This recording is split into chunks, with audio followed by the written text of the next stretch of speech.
Okay, good morning, everybody. The purpose of this call is to provide you an update. We would like to start doing these conferences annually around this time of the year. And we would like to let you know what's new with our company and how we serve you. We would like to give you an update on what's happening in the markets that we serve. And we would like to let you know what's happening with the laws and legislation, just so you have an overview and a brief idea about the legal landscape. And then in the end, I will be able to answer any general questions that you may have. If those questions would be specific to your property or portfolio, then please either email me or set up a one-on-one with me. But if you have questions that everybody would benefit from, feel free, please, to add them to the chat. I am gonna share my screen.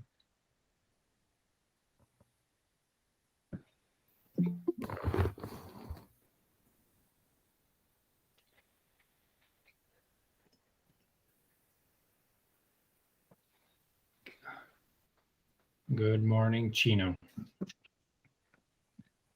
All right. Can you guys confirm if you can see my screen? Becky, could you please unmute and let me know? Looks good. Okay. Yeah. Perfect. Awesome. So let me start the presentation. You present. Okay. So today, somebody else is coming. James, welcome. So today I would like to give you a company update. Some of you have been with us for years. Some of you have just recently joined. But I would like to give you an update on how we service you.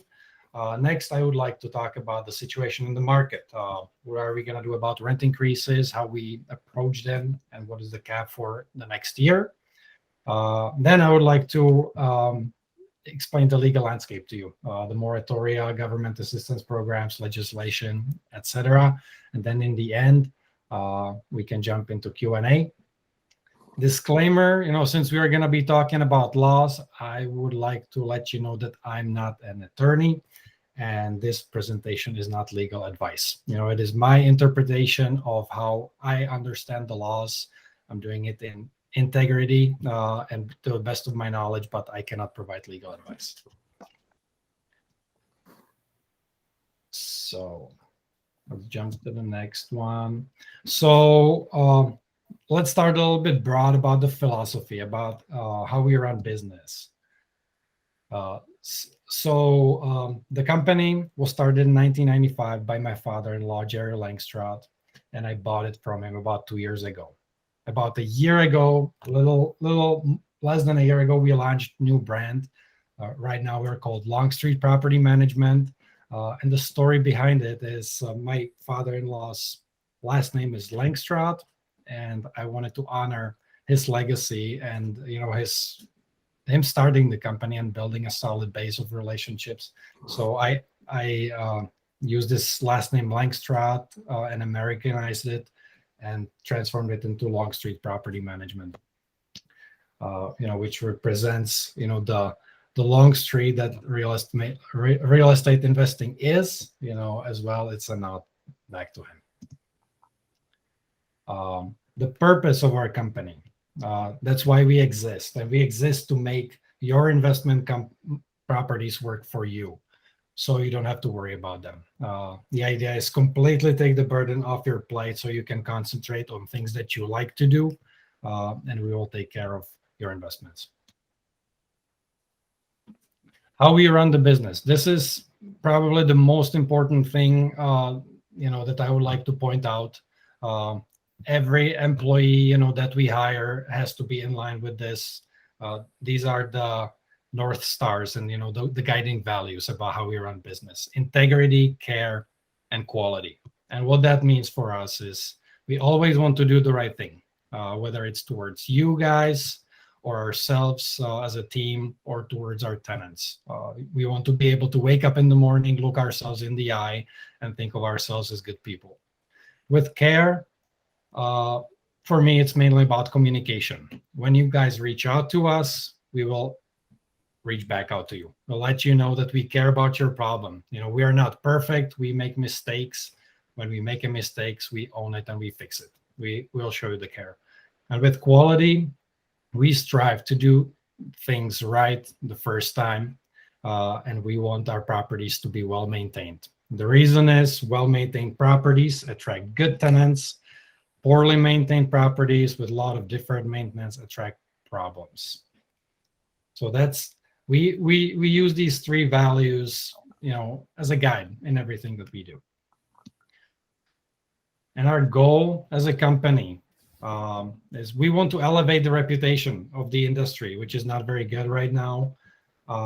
We want to protect and fully utilize the potential of your investment, and we want to become the most trusted and sought after property management company in Oregon.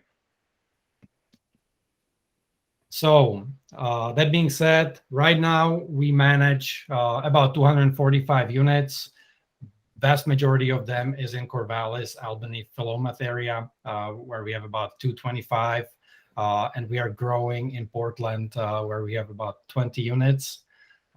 We are part of significant and important professional associations, which is Multifamily Northwest, Oregon Rental Housing Association, National Association of Residential Property Managers, and Better Business Bureau.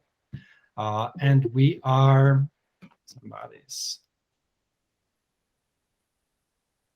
welcome. And we are using modern cutting-edge technology that helps us be efficient. So namely, it is AppFolio, which is the leading property management software in the nation.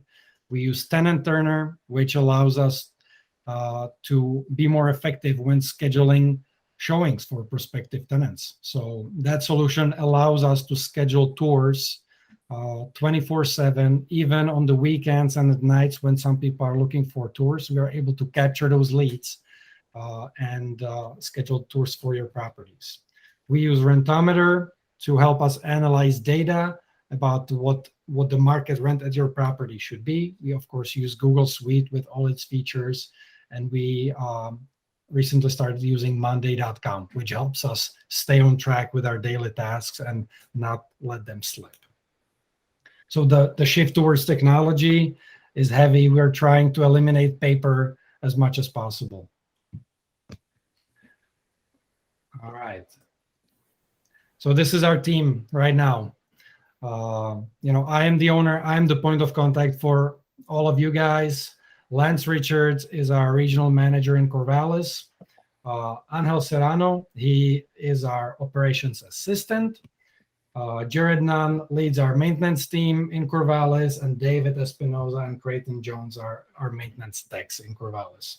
So in Corvallis, Albany, we have our full-time maintenance team, and we are able to address all maintenance issues, or about 90% of maintenance issues in-house, and very quickly. In Portland, we have a list of preferred vetted partners that we use to address maintenance.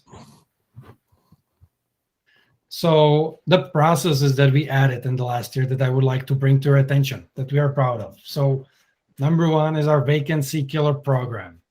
And that is a big one, because the biggest killer of profit in property management is not a turnover, it's vacancy. When your property is not occupied, it's not making money. So that's why we try to prevent it. And we use our vacancy killer program, which starts or kicks in at your property when we receive a 30-day notice from your tenant. And at that very point, a sequence of 27 steps that we take starts to put a new tenant in. And it starts with pre-move out walkthrough, when we check the property and see what work needs to be done. And it starts with establishing showing times for the property while the current tenant is still in. So we schedule tours and we advertise, and we try to fill your vacancy even before the original tenant moves out. We have a lease renewal program uh, that starts 120 days before lease is set to expire. And the reason is rent increase notices have to be served in Oregon with a 90-day notice. So we start the process 120 days, about 1 month before the lease is set to expire. And we offer two options for the tenants typically: either go month to month or go fixed term tenancy. Uh, and we incentivize the fixed term tenancy because we believe it's better for you. We have preventative maintenance program that allows us to stay in touch with your property every month. So every month in a year has a topic that we follow. In fall, it is gutter cleaning. We're going to be replacing furnace filters soon. We remind our tenants about checking their smoke and carbon monoxide detectors. We have a self-guided plumbing inspection, etc. So every month we have a topic that we follow that helps us to maintain your property. We implemented a 24/7 maintenance call center that guarantees that all calls after hours are answered, and we have trained staff that determines if the reason for the call that the tenant is calling about is emergency and has to be addressed right now, or if it can wait till the morning or after the weekend and address it cheaper. If it is an emergency, we have defined the situations and processes about what's to follow, so the situation is addressed. We have enhanced maintenance inspections, and I informed you guys about it later. I didn't do a very good job explaining about what that means. It's going to be in 2020. We didn't do annual inspections for obvious reasons, COVID and trying to limit to spread the disease. But this year we are going to start doing maintenance annual inspections, and we have developed a detailed checklist of everything that has to be checked at the property. Our techs are going to be going in, taking pictures, and providing you with the detailed report with photos, with items that need to be addressed immediately, should be replaced, should be addressed within a certain period of time, or they are okay. And the last point on this list is RUBS. That is an acronym that stands for Ratio Utility Billing Service. It might be interesting for those of you who have multifamily properties. And that basically means for those of you who have multifamily properties and pay for utilities, because this function allows us to forward that utility charge onto the tenant according to the square footage of their apartment in the building. So they will be accountable for their consumption of the utilities rather than you footing the bill, which we believe is the way to go. So, situation in the market, general observations. Prime season for people to move is roughly between June and September. That's where most people move. People move, of course, outside of this time frame as well, but the most people move between June and September. 1 and 2 bedroom units are in the most demand. They're the easiest to fill. They go the fastest. Typically, the bigger your property or your unit is, the smaller the pool of applicants is. About 40% of renters have pets. So that gives you an idea about, it is your decision if you allow pets or not allow pets, but just so you know, this is about the number. Emotional support animals are, of course, a different story. If the renter comes with a verified proof that their animal is emotional support animal or service animal, we cannot discriminate and we have to accept it. As I said, well-maintained properties attract good tenants. Keep your property well-maintained, because if you don't, poorly maintained properties attract problems, and we want to steer away from those. And a general observation, and this is also based on seminars and reports that we're getting with the prices of real estate rising in Oregon, we expect the demand for rental housing to continue to rise as well. And part of the reason is that the affordability of buying a primary residence is shrinking. Less people are able to afford to buy their primary residence, so the pool of renters is going to continue to grow.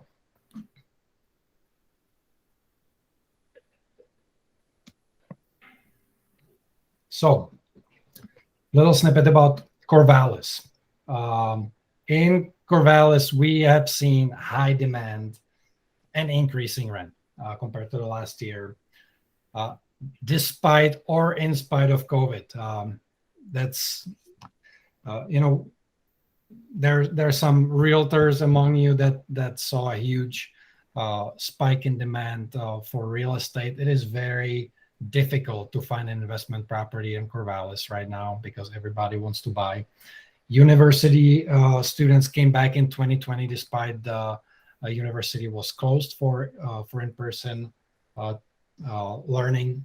And especially at the beginning of the pandemic, we have seen professionals fleeing larger cities and moving into the smaller cities because of possibility of remote work. As a general rule of thumb, a price per bedroom, we don't rent bedrooms, but price per bedroom in Corvallis is about $600 right now in houses.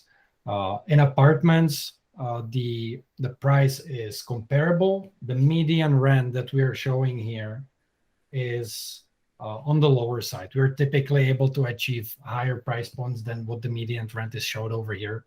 So I would say it's about those $600 as well. In Portland, we've all seen Portland in the news, hear about it. Some of us live in Portland. But every major forecast is predicting continued rent increases in Portland and Portland Metro, despite the challenges the city has. Homelessness, protests, and stuff that you see on the news. And the reason is steady population growth. Lately has been about 1% every year, population growth. Decreasing the number of units under construction. People build less, and declining vacancies. The rents are, of course, higher in Portland than they are in Corvallis, and this is a generalization of the market. The Portland market has several pockets, of course, and these are just general numbers to give you guys an idea. So rent increases and how we approach them. So by law, we are obligated to act in your best interest, of course, and to maximize your return on investment. Our philosophy is to keep the rents as close as possible to the market. And the reason is if you decide to sell the property, that is one of the main factors that's gonna dictate the price that you will be able to sell the property for. As well, if higher rents or market rents are also good for your cash flow. And as I said, we evaluate rents 120 days before they're eligible for rent increases. So that allows us to accommodate for a 90-day notice period. So how will rent increases, how did they look in 2021 and 2022? So the maximum allowed by law fluctuates every year. So the state publishes the acceptable rate for next year, typically in September, and it is defined by the Senate Bill 608, which is also known as the Rent Control Bill. The formula for the maximum rent increase is 7% plus consumer price index. So for this year, for 2021, the max that we could have increased the rent by is 9.2%. For next year, it's 9.9%. Let's take a look at Jules. I will answer your question at the end. Okay. Let's take a look at COVID-19 and rental housing. Of course, as in all other areas of life, COVID-19 sparked uncertainty, and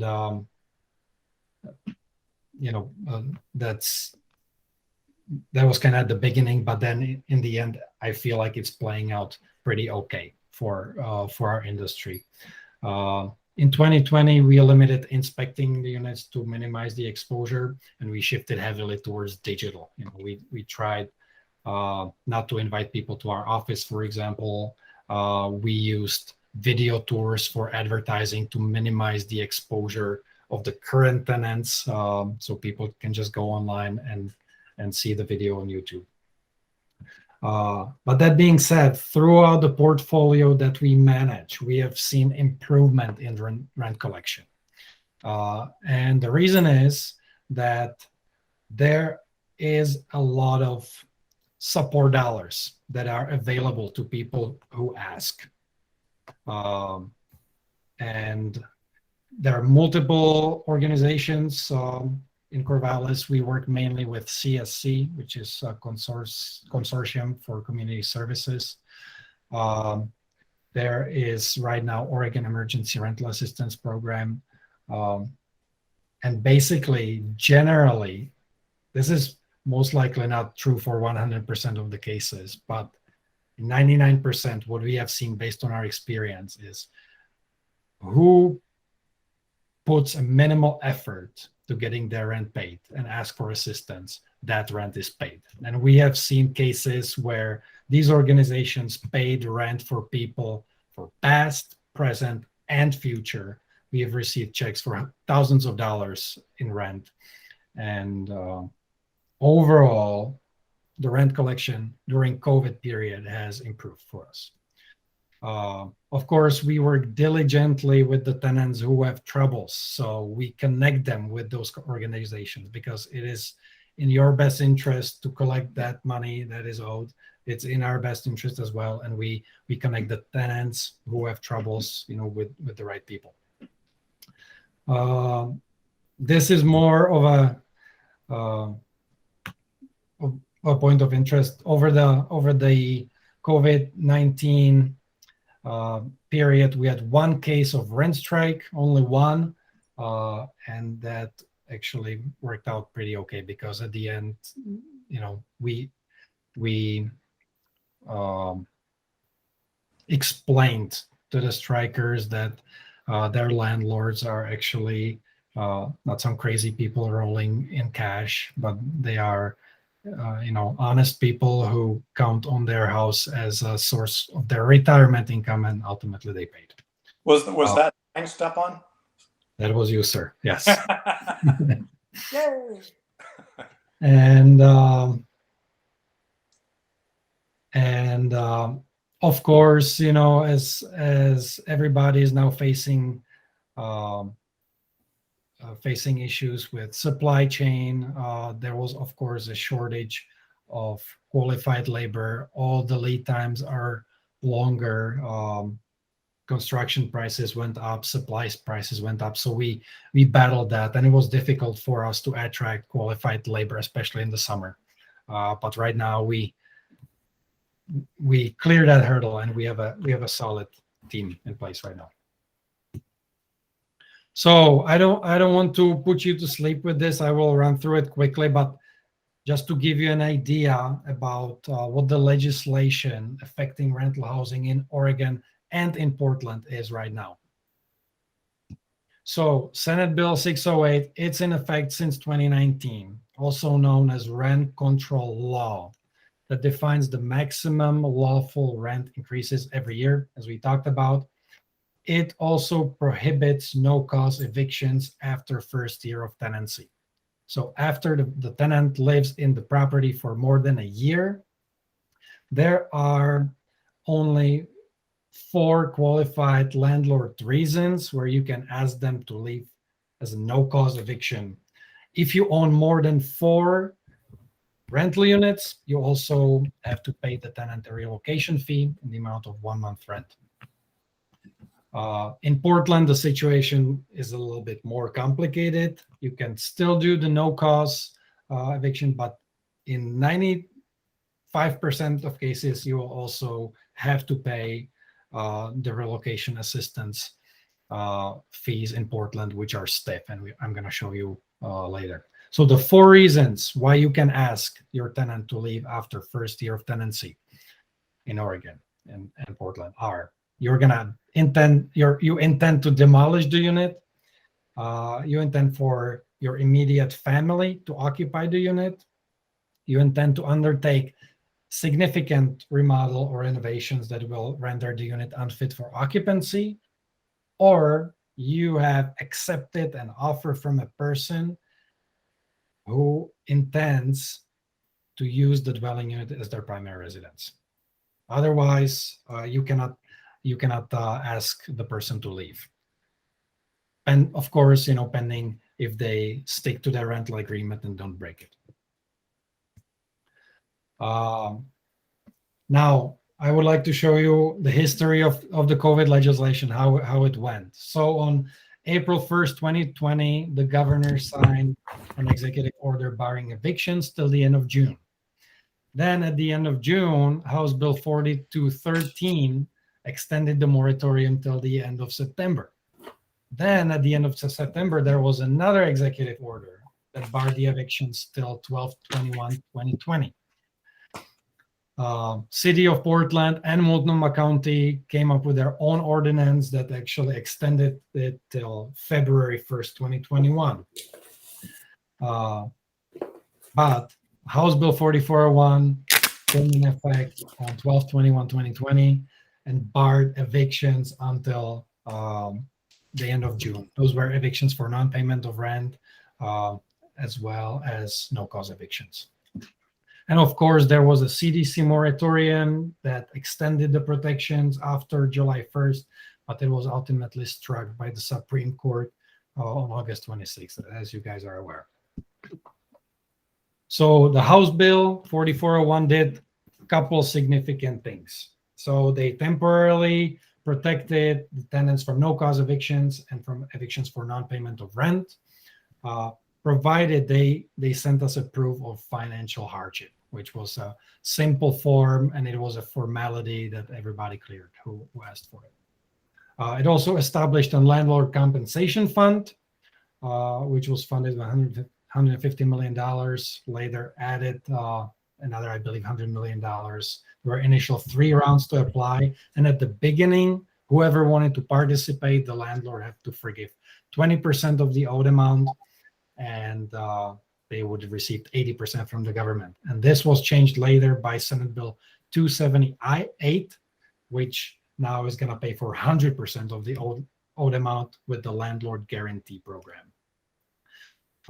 As I said, no-cause evictions not allowed.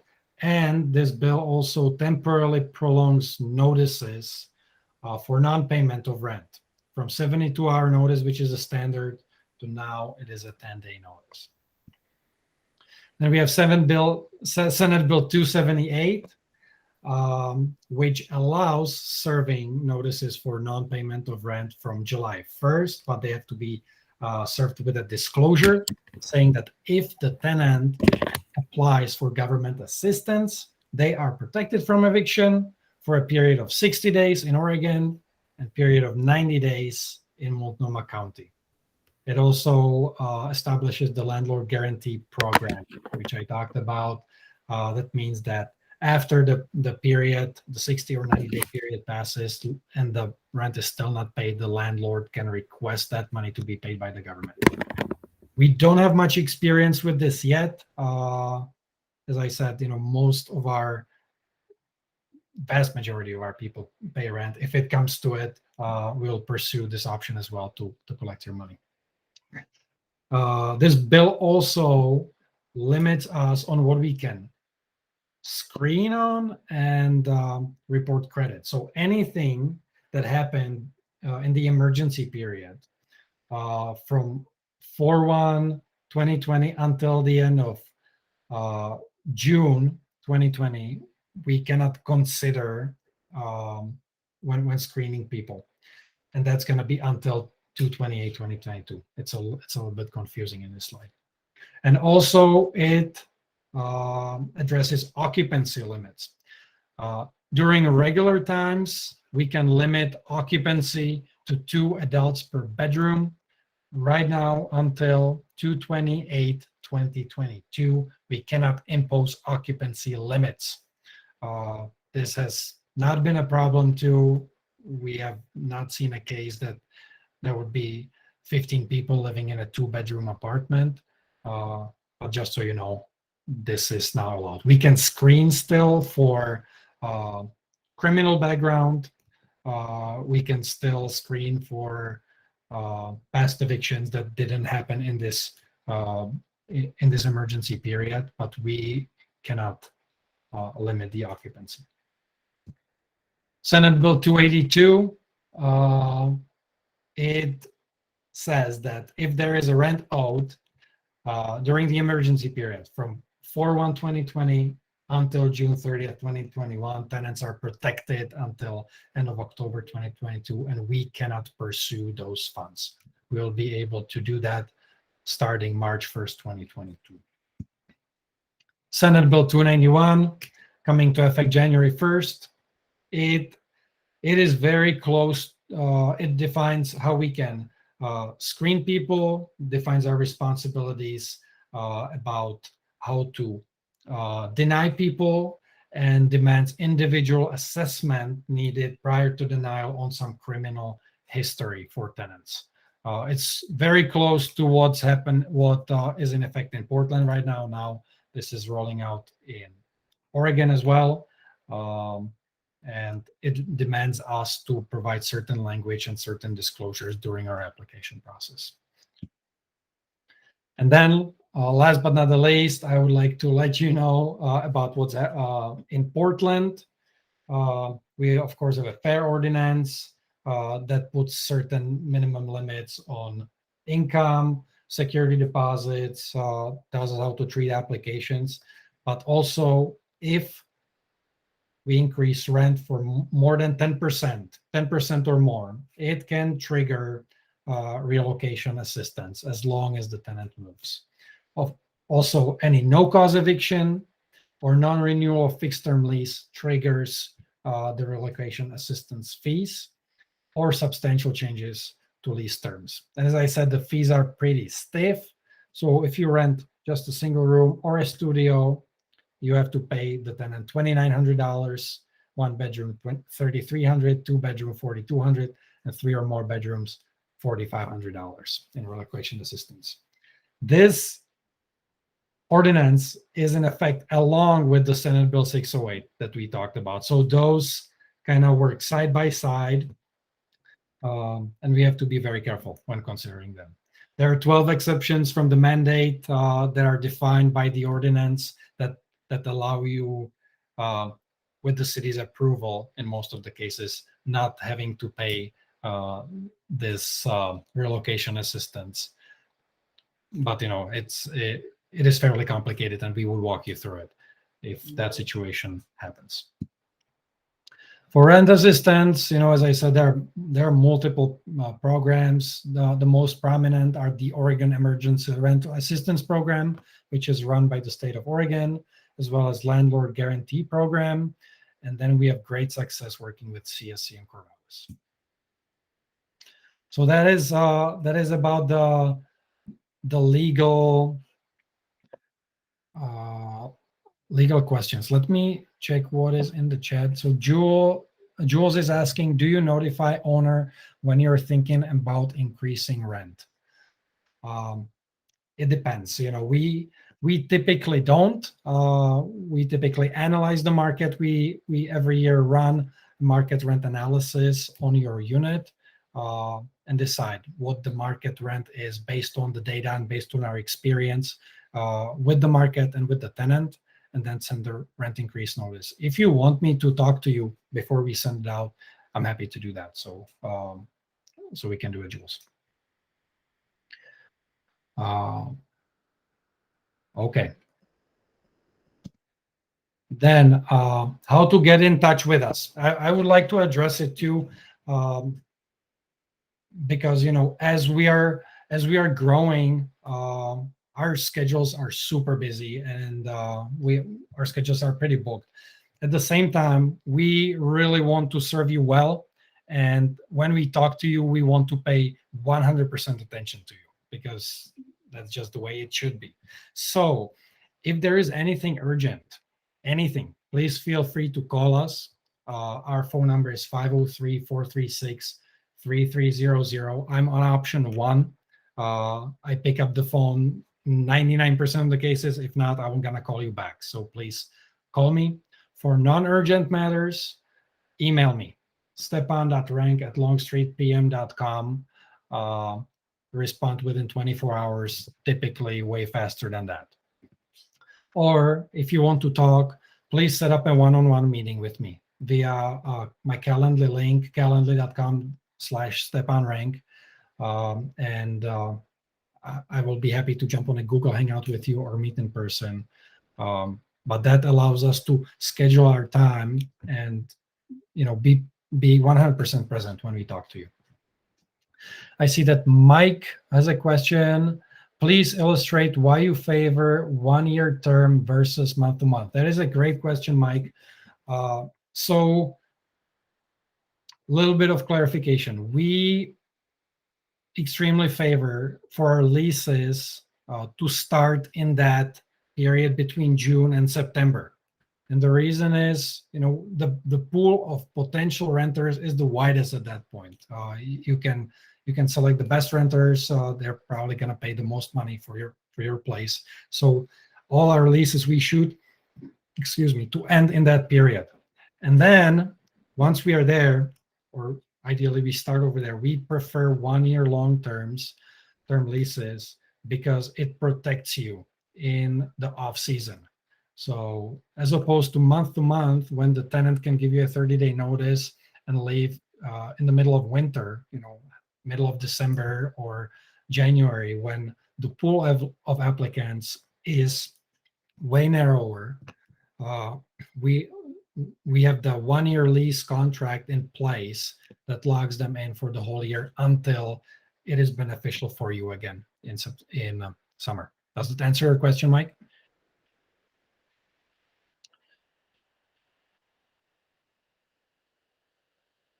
Okay, I'm not hearing anything. Yes, okay, perfect. Do you guys have any other questions? If so, please put it in. If you would like to set up a one-on-one call with me to discuss your property or your portfolio, please do that. I blocked out completely the week of 11/8. There's a whole bunch of open slots, so please take advantage. I would love to see you. I would love to talk to you about your house or portfolio, and we can do it then. But otherwise, that's all that I had on my agenda. If there are no other questions, I would like to thank you for your support. Thank you for your business. We appreciate you. Can you hear me, Steven? Adrian, can you hear me? Adrian, yes, I can hear you. Yes, I have a quick question for you. Yes, sir. First of all, I want to express my satisfaction that next year I will celebrate 20 years under your management. Okay. And have no 1-day vacancy. So this is a very striking record for you. You should put it on your resume if you want. Okay, thank you. This is very satisfactory to me. I cannot imagine, because I was managing 2 houses in Corvallis myself back in 1995, 2000.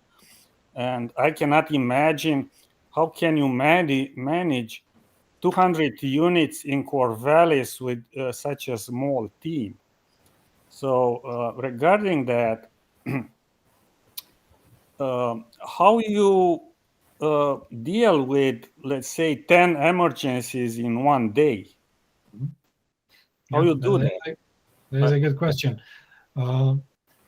We have not had that happen. We don't have 10 emergencies happen at the same time, typically.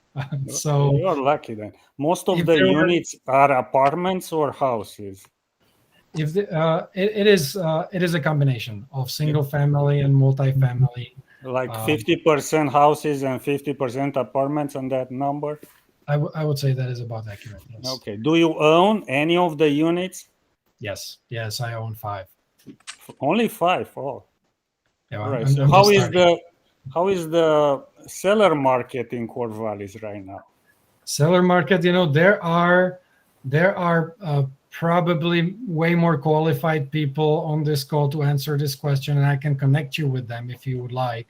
But seller market, in my opinion, and based on the information that I have, is hot. It's everything is flying off the shelf at a Do you breaking speed. offer any services, selling buyer, kind of facilitating connections? If we want to sell or buy units in Corvallis, can you facilitate that with an extra fee, of course?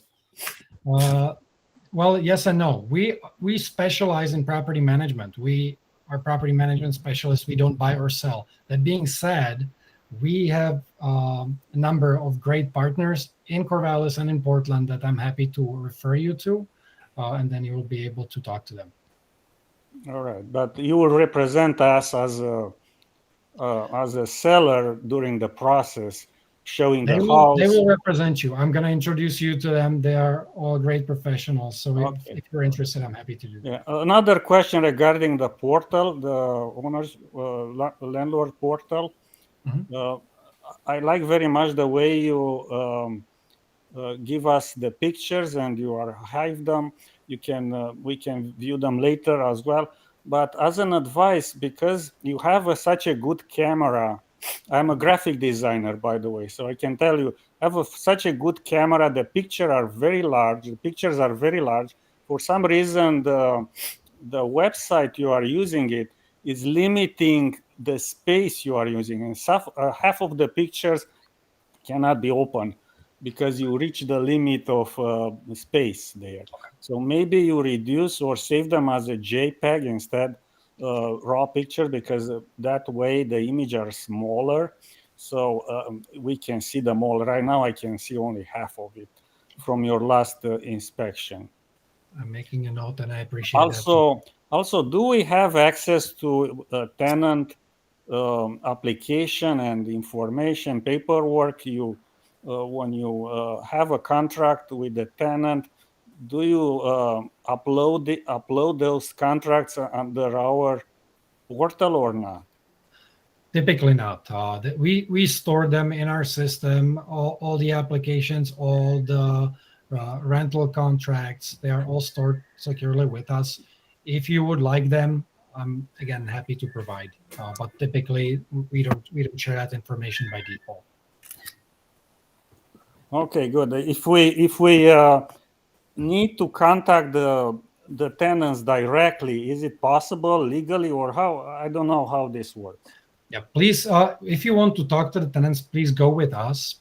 We are your face, basically. We protect you, and if you want to convey any message to your tenants, just please let me know, and me and my team are going to be delivering that message. So I would recommend that way. Yeah, the main problem I had, I remember when I managed myself my units, is that one of my house is listed as a 2-bedroom, and it has an office which tenants used to uh, use it as a bedroom as well. So if you list the house as 2-bedroom, a house, and they choose to have an extra tenant there, do you have information or application for all the tenants? Because I end up with 5 tenants and my application was for one. Yeah. So one of them had troubles and I have to call the police. They broke windows, they get drunk, it was a party there. Things like that happen, as you very well know, with students, and my houses are only student rentals. And Absolutely. So we are over the initial limit that I thought by about 20 minutes. So let me answer this Okay, question. okay. If Please there is call anything me. more, we can set up Yeah, a sure, one-on-one. sure. To No answer your problem. question, Please call me yes, when it's convenient to yes, you. we require everybody who lives in our properties to submit an application without exceptions. So we have everybody's contact information. Do you verify that from time to time? We screen everybody, financial background, criminal background, past evictions. Yeah, I Of course, understand that, but do you verify it in the house there is no 20 people instead 3? it's that is a great question. We cannot be everywhere at all times. I So understand. when we But go in, maybe once a we year or something. keep our eyes open. But it's we cannot be everywhere at all times. Okay, so please call me. I have more questions later, specific for my unit. If you That's have okay. time, anytime I am available. Thank you. Awesome. All right, Stefan, Mike. quick follow-up question to Adrian's question. Yes, I understand you are a property management firm, but is there a way to facilitate just communication? If you have one client that says, I'm done, I want to sell my portfolio, and you have another client, let's say like me, I say, I want to buy portfolios. Do you at least connect the people? Mike, that is a great question. And it has not happened to me. And I don't know. That's my honest answer. What the law requires me to do. What I would do if that happened is I would go to one of our trusted partners who are realtors and who will help. Because even if I could, I don't have the expertise to walk you through the process of buying and selling. Oh, no. It's not for you to broker any kind of any involvement, but beyond, client A is selling, client B says, hey, I'm always looking for someone that's selling, and and you just connect them. Email, hey, you two should talk. That's it. You're done. That's a great question. Let me think about that, and I will do my research on it. Thank you. All right. Perfect. Thank you. Anybody else has a question before we wrap up? Doesn't look like that. Well, thank you guys very much for your trust and for your business. Have a great weekend, and I hope to see you soon. Thank you, Stefan. Okay. Thank you. Bye. Thank you. Thank you, Stefan.